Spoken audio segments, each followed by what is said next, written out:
direito com que o Diego colocou na área. Ramon colocou Chiesa pro gol.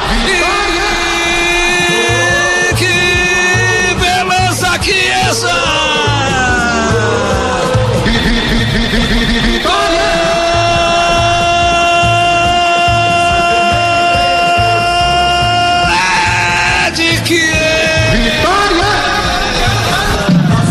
Pode cantar, galera do Brunegra.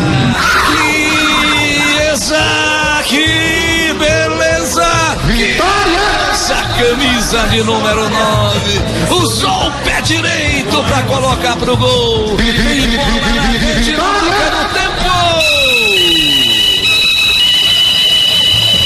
Aos 21, anote aí, 21. Olha o Leão empatando o jogo no Barradão.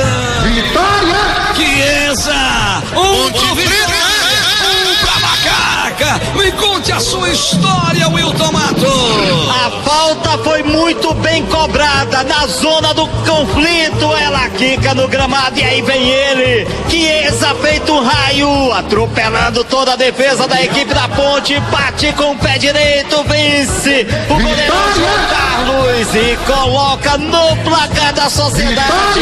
O Vitória empata, tem um. Tem um, Tony. Pode cantar, galera do Leão.